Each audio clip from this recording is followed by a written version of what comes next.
On va vous parler de Get Help. C'est une application qui est lancée ou qui va être lancée très prochainement par vous, Théo Lepout. Bonjour. Bonjour. Merci d'être avec nous. Vous êtes étudiant en ingénierie civile du côté de Louvain-la-Neuve et il n'y a pas d'âge pour se lancer dans l'entrepreneuriat et vous l'avez bien compris. Je vais vous demander de faire le pitch plutôt que de le faire moi-même. Get Help, c'est quoi ? GetHelp, c'est vraiment une start-up qui se lance et qui est là pour en fait réduire les insécurités, les violences sexuelles, physiques qui peuvent se produire dans la rue.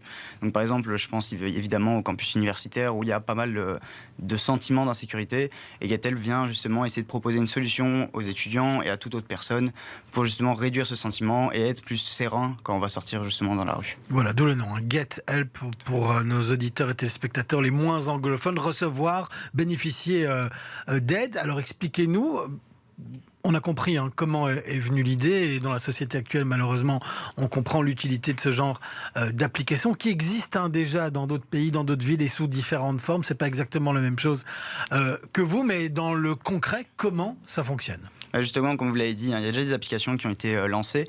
L'idée ici, c'était vraiment d'avoir quelque chose qui était plus accessible à la personne. C'est pour ça qu'en fait, l'application se lie avec un porte-clés connecté qui va permettre, par exemple, en un clic, d'envoyer sa localisation, d'envoyer le fait qu'on soit potentiellement en danger à ses proches. Et eux pourront soit venir nous aider, soit par exemple appeler la police. On peut aussi simuler des appels. Par exemple, on pense à des cas de harcèlement de rue où on n'a pas envie d'être dans une certaine situation. On peut faire venir sonner notre téléphone comme si quelqu'un nous appelait, sortir notre téléphone et juste sortir de la situation. Il y a en fait pas mal de petites fonctionnalités qui ont été faites justement dans l'application et qui, au-delà d'être juste une application et de devoir déverrouiller son téléphone, on peut alors juste utiliser le porte-clés et faire les actions sans justement devoir toucher à notre téléphone.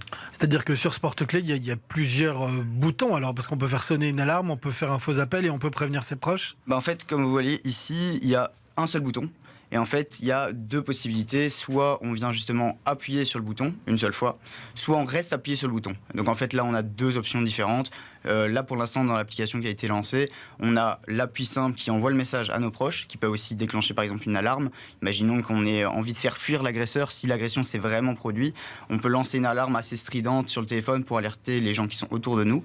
Ou alors on peut rester appuyé, et là, c'est plus sur du harcèlement de rue, ou juste si on veut sortir notre téléphone, pour simplement faire une action dessus sans être, sans éveiller soupçon, etc. Alors on peut faire sonner notre téléphone en restant appuyé sur le bouton. Alors pour l'aspect prévenir les proches, là on a très bien compris comment ça fonctionne. On sort ses clés et on a le porte-clés qui est accroché, on va appuyer sur le bouton. Ça prévient les proches qui doivent eux aussi, j'imagine du coup, avoir téléchargé cette application ou non ? Non, justement. En fait, c'est ça l'avantage qu'on a. J'aimais pas trop le concept d'avoir une personne qui a l'application et les personnes qu'on doit contacter ont aussi l'application. Ça réduit le nombre de personnes qu'on peut contacter, ça crée plein de petits problèmes. Ici, en fait, ce qui se passe, c'est qu'on n'a besoin ni de connexion 4G ni rien. On a juste de la localisation et du Bluetooth pour avoir le porte-clés qui est connecté et tout le reste se passe par message. Donc c'est nous qui envoyons le message à nos proches. Eux n'ont pas besoin d'avoir l'application. Ça évite tout problème, par exemple, à la personne à qui j'ai envoyé un message, un iPhone. Non, là, c'est juste, on envoie un message. C'est un canal très simple. Et en fait, c'est vraiment l'idée, c'est d'avoir le plus simple, le plus accessible pour tout le monde et que tout le monde puisse justement être en sécurité et serein quand on sort dehors, quoi. Mais ça veut dire que quand on a plusieurs proches qui sont encodés, ça va envoyer à tous les proches en même temps. C'est ça. On peut mettre jusqu'à 5 proches. Donc on peut choisir d'en mettre 1, 2, 3, enfin bref. Et voilà, donc 5 proches, chacun va recevoir le message avec la localisation et un petit message en disant voilà, je suis potentiellement en danger, est-ce que tu pourrais m'appeler ? C'est vraiment la première étape, essaye de m'appeler moi.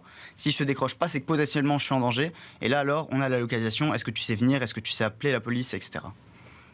Et là, du coup, les personnes qui vont être prévenues sont des proches à nous qui auront notre localisation, mais qui sont peut-être pas tout proches. Et je sais qu'il y a des applications un peu dans le même style, qui fonctionnent plus sous la forme d'un réseau social. Alors, c'est différent de votre approche, parce que vous, il y a l'aspect où on a un porte-clés, on a vraiment un outil, mais est-ce que vous pensez que c'est quelque chose qui pourrait être compatible ? Parce que l'idée de fonctionner en réseau, c'est de pouvoir prévenir quelqu'un de proche physiquement qu'on est en danger. C'est ça. Mais en fait, pour être tout à fait honnête, l'idée de base que moi j'avais quand j'ai voulu lancer, c'était aussi ce système de communauté. On va essayer justement d'avoir des personnes autour de nous qui vont pouvoir nous aider, etc.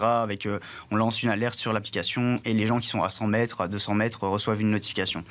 Le problème, ça a été d'implémenter ça et aussi tout ce qui est autour de la sécurité.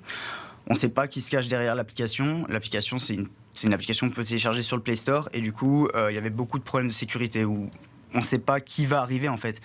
Il y a aussi, par exemple, si un agresseur vient à mettre 10 alertes dans 10 rues et qu'on se retrouve à passer par la rue où il n'y a pas d'alerte, et lui peut attendre là. Enfin, il y a plein de problèmes qui ont mené à avoir quelque chose de beaucoup plus simple, au moins pour débuter, et après voir peut-être si on sait faire une sécurité qui nous permet de faire ce système de communauté, etc. Mais pour l'instant, on est sur juste de l'envoi de messages assez simple. Alors vous êtes étudiant, j'imagine que là vous êtes en blocus ou pré-blocus, comme on a pu le voir. Pour certains, on ne va pas vous demander, vous avez droit à votre vie privée d'étudiant. Mais comment ça fonctionne quand on lance une start-up comme ça, même si on imagine que ça peut être mis à jour assez rapidement et facilement, mais ça demande tout de même les compétences. Vous les avez en tant qu'ingénieur civil, vous êtes en train d'acquérir les dernières, mais il faut un financement derrière. Comment ça fonctionne ? Ouais, c'est ça. Donc là, j'ai de la chance que mes études m'ont permis justement de facilement apprendre, parce que par exemple, faire une application, c'est pas quelque chose que je vois dans mes études. Donc j'ai réussi avec ce que j'ai appris à l'école, de facilement acquérir les nouvelles compétences pour justement lancer ça. Et après, au-delà du financement, justement, vous faites bien de le préciser. En fait, nous, on va devoir évidemment construire un stock, produire, etc. Et nous, ce qu'on permet à nos utilisateurs, c'est justement dans la semaine prochaine, mercredi 12 avril, de lancer une précommande. Donc en fait, les gens vont pouvoir précommander leur porte-clés. Et ça se passe du coup sur un site qui s'appelle KissKissBankBank. C'est un site de crowdfunding, de financement participatif et de précommande. Et on va permettre du coup... À vocation éthique, hein. Tout le monde ne peut pas passer via ce genre de plateforme. Évidemment, donc on doit approuver le projet, etc. Nous, on vient de l'envoyer il y a quelques jours, on vient d'être accepté.